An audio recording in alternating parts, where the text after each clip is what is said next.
Good evening, friends. Myself, Dr. Nidhi Darbari, on My Education Treasure. Today, in my present video, I am going to discuss about the philosophy of yoga, its epistemology. The yoga philosophy is closely allied to the Sankhya philosophy. The more important addition to Sankhya was the practice of yoga, cessation of all mental functions. It is the application of the theory of Sankhya in practical life. The special interest of yoga system is in the practice of yoga as sure means of attaining vivek, gyan or discriminating knowledge, which is held in Sankhya as the essential condition of liberation. Sankhya occupies itself with reasoning, that is theoretical path, while yoga lays path of meditation and concentration to liberate and isolate purush, that is the practical path. Yoga Sutra accepts the Sankhya psychology and metaphysics of the Sankhya but is more theistic with the addition of divine entity to Sankhya 25 elements of reality. Various schools of yoga system are Bhakti Yoga, Gyan Yoga, Karma Yoga, Ashtanga Yoga. Patanjali Sutra is divided into 4 pads or parts. The first is called the Samadhi Pad, second is called the Sadhana Pad, the third is the Vibhuti Pad, and the fourth pad is called the Kaivalya Pad. Epistemology of Yoga philosophy. Patanjali's concept of Chit and Chit Vritti. The Patanjali school of philosophy primarily lays emphasis on the practice of yoga as a means to the attainment of Vivek Gyan, the doorway to liberation. Patanjali describes yoga as Yog Chit Vritti Nirodh, modification of Chit. Patanjali Yoga is also known as Raj Yoga. The cessation of the modification of the Chit is known as Yoga or Yoga Samadhi. This cessation occurs only through meditation or concentration.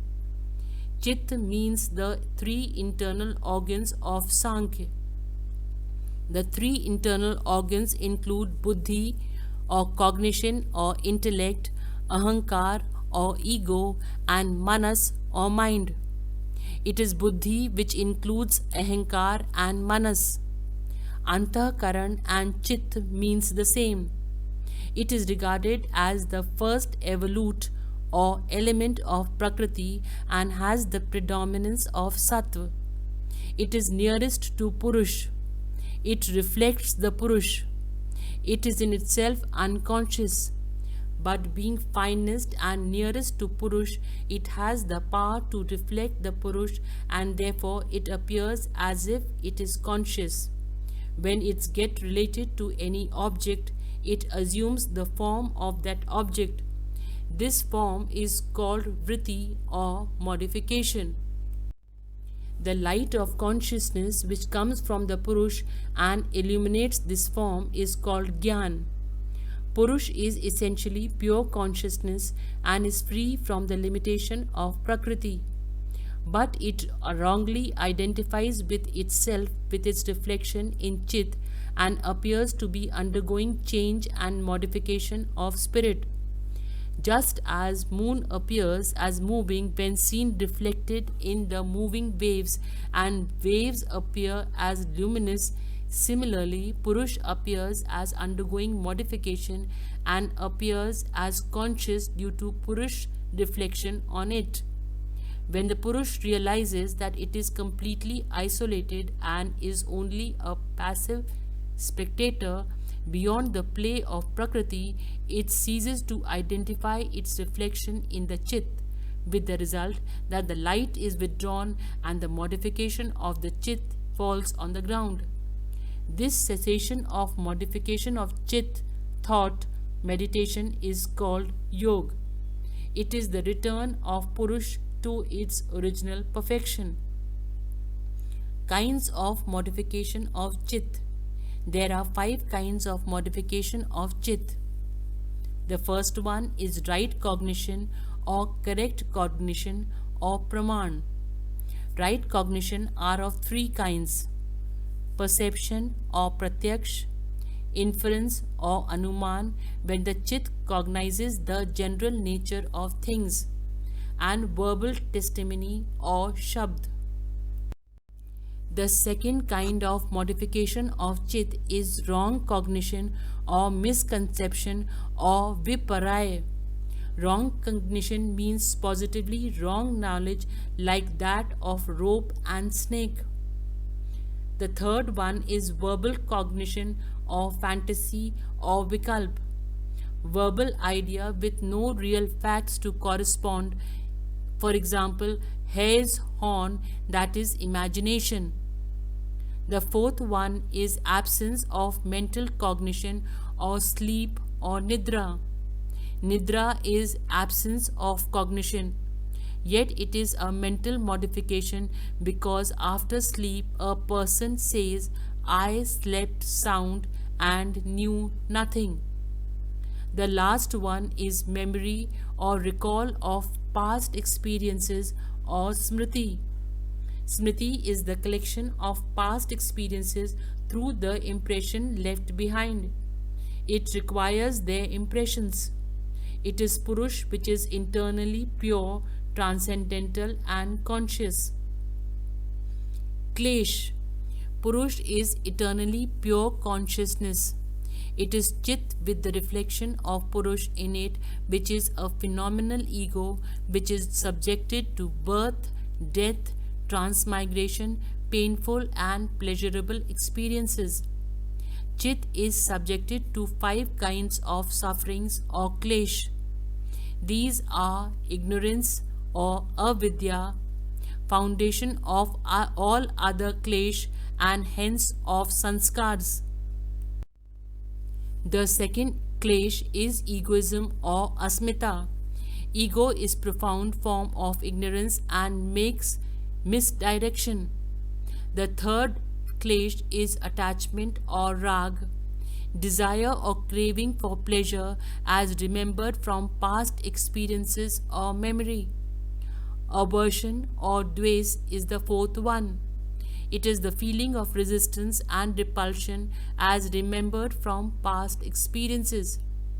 The last one is clinging to life and instinctive fear to death, Abnivinesh. Chit Bhumi mental levels cognitive conducive for yoga. There are 5 levels of mental life Chit Bhumi. The first 3 levels are not conducive to yoga. Only the last 2 are conducive. The first one is Shipt or restless. The lowest level is Chipt or restless because the mind here is restless due to the excess of Rajas Gun. Mudha or torpid. The second is Mudha or torpid.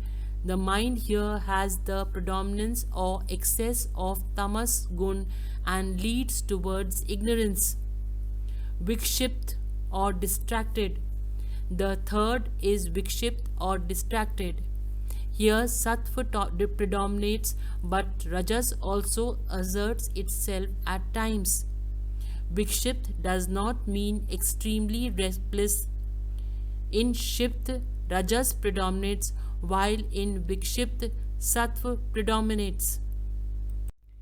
If you found the video to be informative and interesting, I request you all to please give a like to the video to motivate me, share it with others and subscribe it so that whenever I upload a new video, you will get a notification.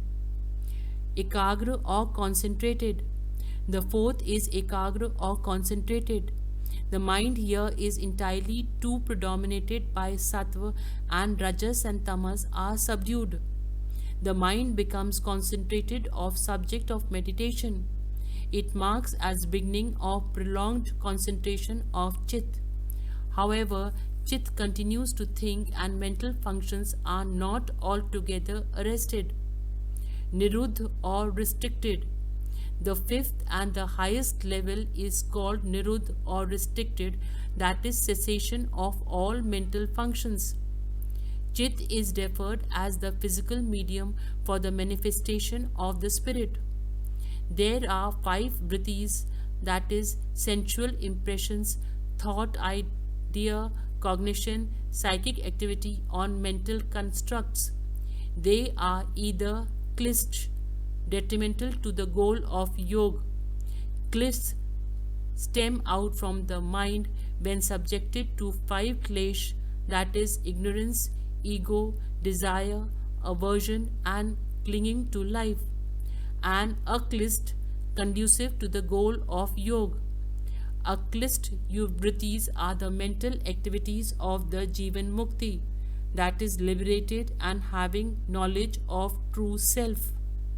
Under the influence of klishta vrittis stemming out of klesh, mind becomes attracted or repelled by experience of the past and hence performs actions or karma which initiate a vicious cycle. The cycle of klesh vritti and sanskar action is potentially eternal, as karma which keeps consciousness bound is generated by the vrittis. The vrittis are produced by klesh, and in turn klesh enhanced by addition of new sanskar. So long as there are changes and modification in chit, self is reflected therein, and in absence of discriminative knowledge identifies itself with them. This is bondage. So to attain liberation, one has to suppress vritti or modification of chit. Aim of yoga is to prevent the self from identifying itself with mental modification. Hence, yoga means cessation of all mental modification, that is chit vritti nirodh. Ashtang Yoga for eightfold path of yoga. As a man cannot realize spiritual truth as long as his mind is tainted with impurities and his intellect and the truth of the spirit is revealed and directly experienced. The Sankhya Yoga system holds that liberation is to be attained by means of spiritual insight into reality of the self as the pure immortal spirit which is quite distinct from the body and the mind. Yoga Sutra are divided into 8 ashtang or limbs, the goals being to quiet one's mind and achieve kaivalya or solitariness or detachment. For the perfection and enlightenment of chit or mind, the yoga gives us the eightfold means, that is yam, niyam, asan, pranayam, pratyahar, dharana, dhyan, samadhi, known as yoga ang or aids to yoga. Thank you very much for patiently watching the video, and don't forget to subscribe.